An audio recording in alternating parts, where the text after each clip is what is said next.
Hi, Statesman Nation. Today we have a special guest joining us. In addition to Athletic Director Nick Rule, we'd like to welcome to Statesman Nation Jack Hartley, our new women's soccer coach of here at William Penn. So, Jack, congratulations on being hired, and welcome to Statesman Nation. Thank you. Very excited to get going, very eager to get going. So really excited and grateful for the opportunity. Yeah. We're going to actually just have you sit back for a second, let Nick talk you up for a while, let your head get a little bigger. So, Nick, let's talk about the process here. We knew going in that we had to hire two coaches, essentially, with Jamie Highcock leaving, and we were able to fill one of those with a current coach and Simon Brown taking over the men's side, so that leaving the women's still open. Back it up to where it all started, where you need to tell everybody how we eventually got to where we are now.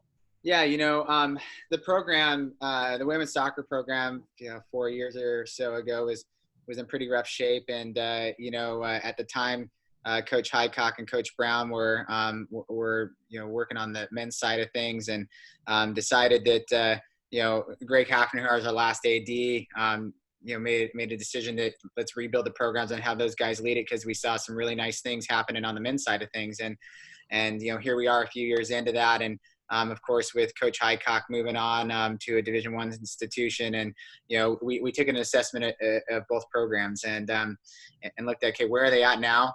Where do we want them to be, and how do we get there? And what gives us the best chance of getting there? And so on the men's side of things, there are a few years farther down the line on what was a similar type of rebuild.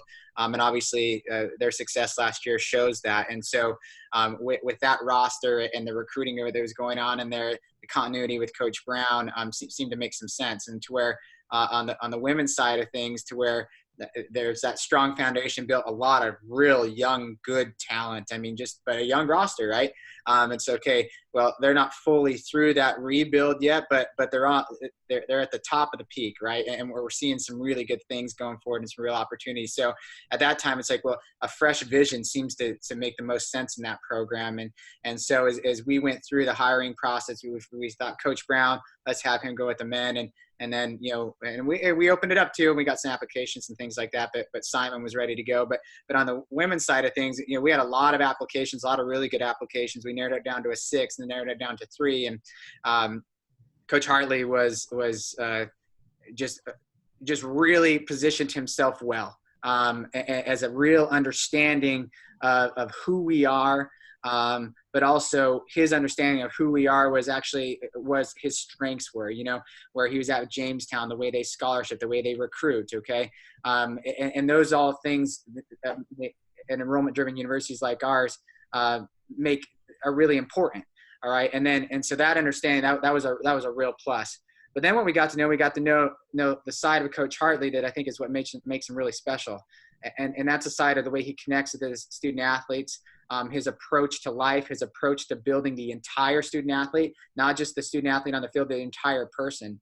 And we're big believers here at William Penn that if we're taking care of business on building our student athletes on or off the field, having some standards when it comes to class, high standards, having standards when it comes to developing them as a person, that when they go onto the field to play, we're going to win more ball games. So it doesn't necessarily talk about winning games. We win as a person, and we're going to win more games. And he knocked that out of the park from the very start, and was able to clearly articulate that, and just got us really, really excited. And he provided kind of a blueprint on what success is going to look like under his leadership at William Penn. And it was just the perfect fit. And so we're excited to be able to get him. And I think he's going to be such a productive member of our staff. He's going to fit right in with our team, but I think he's going to bring a really unique insight to our women's soccer program when it comes to team building. And, he's got a background in mental health, and just being able to connect with today's student athlete is really important. So it was the perfect hire for us at William Penn. I think it's a perfect fit for him. And I think the future is very, very bright here for William Penn women's soccer under Coach Hartley's leadership. Awesome. All right, Jack. Well, your new boss just gave you a lot of high praise there. So now it's time for you to not back it up just yet, but Let's talk about your background. You've been, since you're from England originally, have been in the States since, I guess, 2011? Yep. Okay, 2011, but at Jamestown the entire time, either as a player or as a coach. I guess just fill that up a little bit more. Yeah, so came out to the States in 2011, was recruited to play at the University of Jamestown by Phil Bond. And we had a good group, a kind of a good group that really meshed together. We were kind of, I'd say, overlooked by a lot of people, and so we kind of came together, and we were kind of the epitome of smaller NAIA schools being successful and how to be successful. We all had our strengths that kind of complemented each other. We all kind of came from places that maybe people weren't necessarily looking. Mm-hmm. And so we kind of gelled together really well. And in 2012, we were ranked number 16 in the NAIA. We went to the national tournament. The last 16, we went ahead twice against the number 2 team in the nation. Unfortunately, lost 3-2. But it was a great experience for us, and we continue to be successful throughout our career, my playing career there, as a team. And so from there, I graduated with a physical education degree and coaching degree. From there, went into teaching for a year, but then the position back at Jamestown opened up to be a graduate assistant. And so I got to spend an extra year there too within my graduate assistant position, because my master's was 3 years. And so I got that extra year of coaching experience, that extra year of responsibility. And so that really helped me in my growth as a coach, and really helped me learn and kind of hone my skills. And then this past year, I stuck around for another year, even though I had a couple of job opportunities that I could have gone to, but I felt that at the time would be better spent continuing to develop the athletes that we had, continuing to learn myself and grow myself under Nick Becker, who's the head coach there currently. And I utilized my master's degree for a year this year in the mental health field. Really found value in it that I can bring with me to coaching and to kind of connecting with the athletes. And so that's kind of been my pathway. We've had our ups, we've had our downs. At Jamestown, we won the regular season North Star Athletic Conference championship in 2016 or 2017. I can't quite. I think 2016, if I remember reading. 2016, we got to the final, and then the next year we went on and won the regular season. And we've since moved to the GPAC, which is a pretty strong conference in the NAIA. And I think our first year we finished 4th, although we tied with number 3, number 2, and we lost in overtime to number 1. And then last year we tied 2nd in the regular season with Hastings College, who went on to the quarterfinals, or last 16 at least, in the national tournament.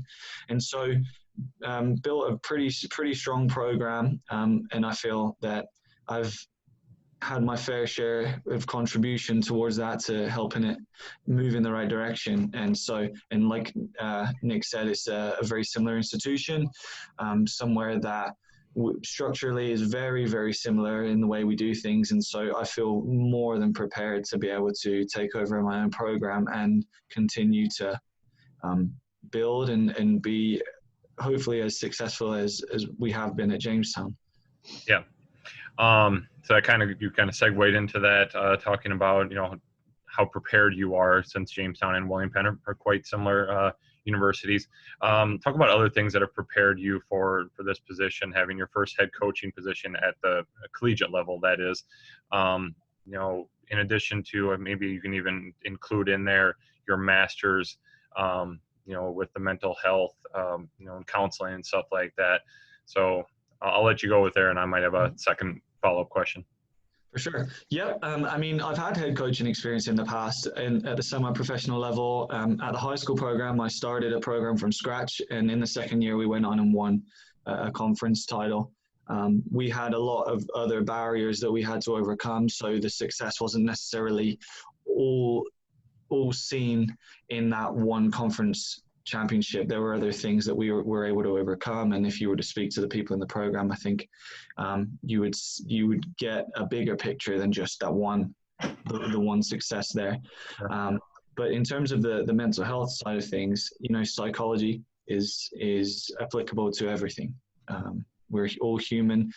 We all have our things that we go through, and in order to focus on what we want to focus on to grow and achieve, we maybe have to deal with some other things that go along with that in our lives that not everyone sees necessarily, or we choose not to let everyone see. And so it's important to be aware of that within the athletes. College is a stressful time for student athletes, and it's important that someone's looking out for them. Someone's able to help them get through that so that they can succeed in the classroom and so that they can succeed on the soccer field, and then ultimately move on and be successful people in life. And so I feel like that has absolutely helped prepare me to be able to help the student athletes in those ways. Right. Which came first, the desire to be a coach, and then you're like, you know what, I can get my mental health, master's or whatever, or was it I want to, do the mental health thing, and hey, well, this would also maybe help me in coaching if I decided. So like, what led to what, I guess? Coaching first. The graduate assistant position opened up first, and then it was a case of what can I do to better myself, so that I can add skills to my locker that will then better help me as a coach and help the athletes that I coach. And so it was that way around for sure. Yeah. Nick, I'm going to throw it back at you for a second. How much did that, you were talking that Jack is someone that fully understands the big picture of, doing the well-rounded individual. So how much with his mental health background, et cetera, was that a selling point? You're muted. That part, right? Right. No, I think what it showed is that as coach has progressed throughout his career, there were strategic steps that he put in place that he was thinking 3, 4, 5 years down the road. I think that sometimes as in leadership, you can get caught up so in what today is that you're not focusing on investing in yourself tomorrow to be the best for the people of tomorrow. And when he described going through that process, what it showed me is that this is a person that can plan and project, assess not only himself as a leader, because I think in order to be the best leader that you can possibly be, you have to understand what self-leadership is, and be able to do that. You can't be the best leader to those that you're leading if you don't know who you are as a leader. And so what it really showed me is that he knew where he was as a leader then, and he saw an opportunity on how he could be better. He took it. He assessed the situation of where student athletes are today, and he was able to, okay, this is an opportunity for me to get better for the people that I can lead. That to me showed some the ability to project and see how can I better myself down the road. Those are really transformational type characteristics that not everyone can develop. And so knowing that and seeing that, and then understanding that the men's game and the women's game is different. I coached women's golf. Like, it's different than coaching men's golf. Okay. I played men's soccer, and I rode on the bus with the women's soccer team for all those years. It's the way that you connect as student athletes, that gender specific, is different. And I think what he brings to the table is that ability to have that deeper relationship when it comes to the mental side of the game, where that is something that is more desired on the women's side of the game. And the women's side of the game, they want to understand, okay, they'll run through a brick wall for their coach. All right. And I think women will do that at a higher level than men in many cases. But they also want to understand, okay, how can I be the best for you? And we've got to understand how we can be the best for them in order for them to want to be the best for us. And so there was just a clear path that you could tell that he strategically took. It wasn't just out on a whim. He knew what he was doing, and that was impressive. I think it's 100% accurate with what Jack put in there and what you just said. And Jack put it in his resume that I caught, the old John Wooden quote of "Nobody cares how much you know until they know how much you care." So Yeah. fully aligns with what you're saying there. Bingo. Yep. Jack, let's go next level here. Talk about your coaching philosophy, your style of play that you're looking at doing. So you're kind of talking to recruits right now, and this is their first look at you as a William Penn coach. So, what are you looking at bringing to the table? Mm-hmm. So a lot of it, before we even get on the field and plan any practices, is all about the character of the individuals. And that's something that we can help develop too. We hope that athletes are coachable and that they understand that we are there to help, and that they utilize the resources that they have with us coaches, so that they can move forward and grow as well. And so it starts with that. Firmly believe that a successful program begins with the mindset of the individuals within the program, finding what really motivates them, what they want out of the experience. If I just tell them do this, do that, then I don't believe they're really going to buy into what we were trying to do. So ultimately, if I can find what really motivates them and what they want out of the experience, then it gives them more of a purpose and a reason to actually try and work hard. If I just say you need to work harder, well, why do we need to work harder? And if I tell them, well, because I need you to, or because the team needs you to, even then that's not enough.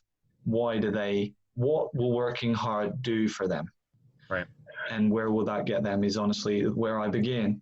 And so from there, I believe that we can create the most organized and the hardest working team in the conference.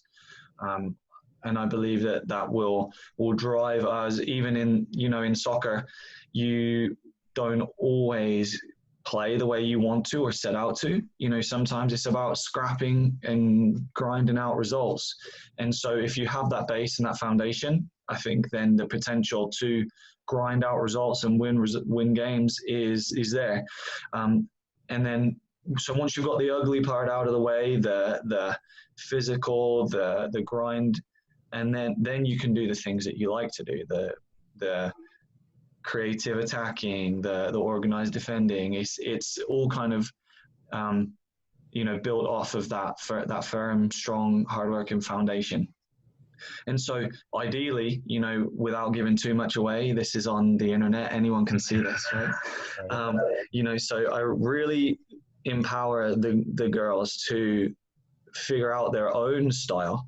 If I'm out there telling them do this, do that, and the situation is ever changing in soccer, there's 1,000 different possibilities in one moment of a game.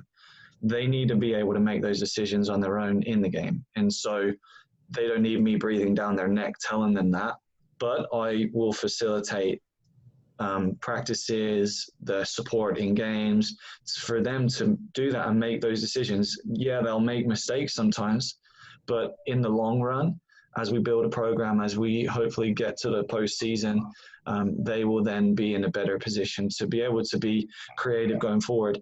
Makes it harder to beat too, because they don't know exactly what's going to happen. We don't necessarily say that this is the only way we attack. This is the only way we defend. If we have plan A, plan B, and plan C, then perhaps we'll be harder to beat and people won't see us coming. And so, the things that I can guarantee are that we're going to be organized and that we're going to be hardworking. We're going to be very blue collar, in order to be able to to give the girls the opportunity to be creative and try some things on the field and really play into their strengths. And I really think that, the girls that we have, like we've said, they are a really young group. And so I think they're impressionable. I think that we really can start to build something for the future. It's not necessarily, well, what can we do right now to win games? Are we just going to kick it over the top and run after it because we've got some fast athletes? No. What is the best way for us to move forward in the long run, looking bigger picture? And that's really what we're going to try and do. Definitely. Let's talk on the recruiting. and retaining side for that matter, because obviously, it's still this year is still going on. You still obviously want to bring back all of these individuals that are currently on our roster, but it's a difficult time right now. You can't just go into their homes. You can't have them on campus. So I guess what are some of your plans moving forward here during this difficult stretch here that we're going to have? Hopefully that will end sooner than later. But plans for recruiting and retaining and being able to have a relationship with your current and future players. For sure. So we're lucky to be in an era where technology rules everything, and so even recruiting, there's platforms for recruiting outside of in-person tournaments and going into athletes' homes, having athletes on campus. I mean, me going through this process has been completely online, and we've been adaptable and flexible to get that done. I think in the recruiting process, those that are flexible and adaptable in this process, I think it's a good sign. If athletes are not buying into it and not signing, then I think that's maybe an indicator that they are not necessarily statesman material. We want those people that are flexible and able to kind of just get it done however they can. And so on the recruiting side, on the front end in this time, like you said, hopefully it ends sooner rather than later, but it will show us something about that individual that we're trying to recruit to. So I'm optimistic that it will help us on some level. In terms of connecting with the girls that we still have, or the incoming freshmen and the returners, I've been planning different ideas that we can do. We may have to utilize platforms like Zoom, Skype, FaceTime, whatever it is, to connect, and we'll do that on a regular basis. But also, giving them purpose while they're at home and maybe not able to get out and meet people. So, we've got the summer workout packet done, ready to go. We've got team activities done that we can do in this format, ready to go. And so keeping them in touch with each other, keeping in touch with them between the coaching staff and the athletes, I think is really important, to make sure that they don't feel, one, that it's a 100% vacation. Yep, it's time away from school. Perhaps utilize that to recuperate, re-energize. But there's work to be done if we want to be successful in the fall. But then also keeping them in touch with each other so they can really gel as a team. Different team activities, group calls that they're going to be split into so that they can get to know the incoming freshmen and get to know each other a lot better. Some fun activities as well, some team bonding that we can do over this, whether it's like a trivia or just different ideas, creative ideas that we can put into place to ensure that they're getting the same interaction that they would do if they were here on campus. Maybe a little modified, but the same amount, the frequency and the same duration, regardless of the platform that they're doing it on. Yeah, definitely. With regards to recruiting, Iowa's maybe not the hotbed for soccer, and there's obviously a lot of colleges, and maybe not as much talent as per se other states or countries for that matter. Where are you looking at recruiting from? And I guess also how much are you possibly going to lean back on your international ties? So a lot of my experience recruiting has come from the West Coast. We at Jamestown, we did a lot of recruiting on the West Coast, but it wasn't exclusively on the West Coast. We had more local talent. We had girls from everywhere, really. We had someone from Germany. We've had athletes from England, Australia, junior college recruits, true freshmen. There's a lot of variety there from the recruiting. I am really looking forward to while Iowa may not be a hotbed of talent, it sits within a bunch of great pockets. Right. Really looking forward to going to Chicago, St. Louis, Omaha, Minneapolis isn't too far away. There's some real big cities there that we can really look at. But especially with the smaller Midwest colleges, it's all about just looking everywhere, really. Going to high school games, checking out, the junior colleges that Iowa does have. There's a good amount of quality junior colleges in the Iowa area that we would hopefully be able to steal some talent from once they've completed their 2 years there. In addition to, St. Louis has some really good colleges, Chicago has some really good junior colleges. And so there is so many options right now. There's so many options, and it's up to me and the graduate assistants to really divide our time up and our energy up so that we can cover the most ground possible. I'm not out and not against going out east and checking out there. Internationally, we're going to look there too. Germany and the UK and Ireland, Australia, New Zealand, and also, there's girls on the roster right now from the Caribbean islands too, which we continue to look into. Wherever we can find talent, we will find it. And like I said, from Jamestown, when I played, we were kind of a mishmash of people that didn't really fit in anywhere else. And we worked well together. And so if there's talent out there that has been overlooked because their size, they need a little brushing up technically, whatever it is, we can help give them that final piece to the puzzle. And so we will look everywhere. We will look everywhere. Geez, Nick, he sounds like he's a statesman already. Well, I mean, his answer right there, right? Like, as we're going through the interview process, that's William Penn. Yeah. I mean, we're a melting pot of the world, 40 plus different states, 20 plus different countries, maybe 25 plus different countries, depending on the year. I mean, that's just who we are. And so, having that understanding, that sometimes can be a little bit of a trick question when we ask that, because what we really want to hear is I'll recruit anywhere. Right. And that's exactly, what coach has experience in doing it. And the comfort with recruiting anywhere is really important too.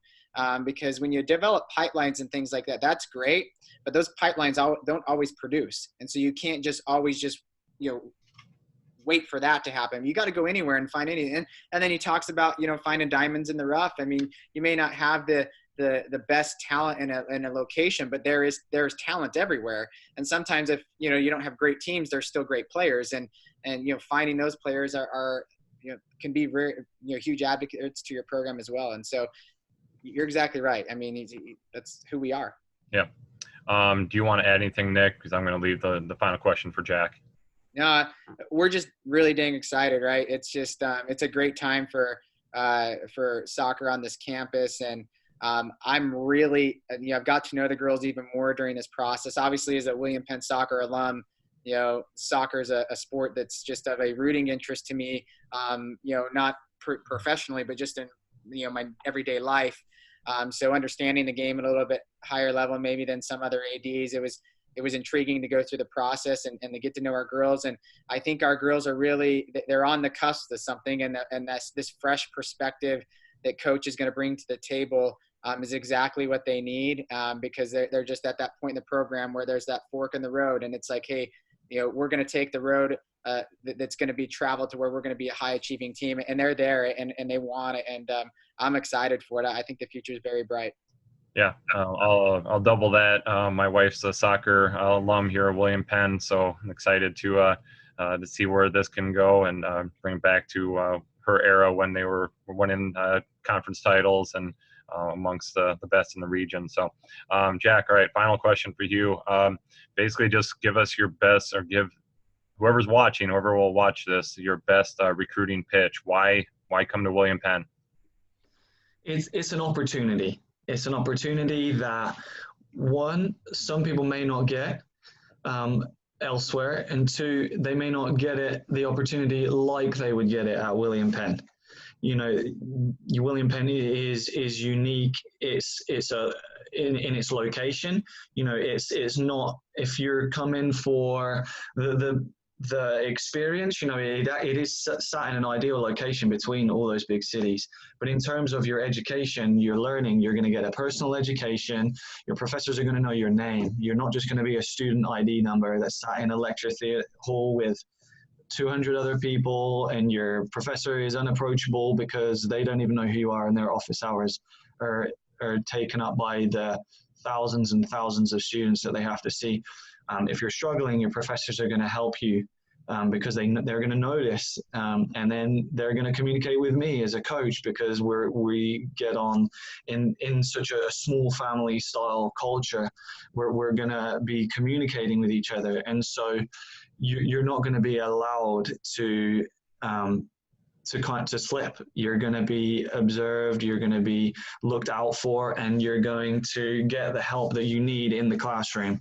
And then continuing that into athletic side of things, there's some great facilities that we haven't had an indoor dome at Jamestown, but at William Penn we have the indoor dome with the artificial turf, which is such an asset in developing athletes. And so I really think that William Penn has the personnel, the facilities, the location, and is an opportunity for anyone that's looking to grow and looking to be successful as a student athlete. And as coaches and as an athletic staff and as an academic faculty, we are here and ready and prepared to help you in any way that we need to, whether that's on the soccer field, off the soccer field, whether that's with your issues that are going on in your life, if it's issues that are going on on campus.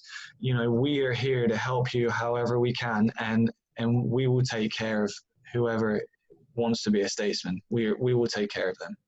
Definitely. All right. Well, thank you, Jack. Thanks, Nick, for also joining us.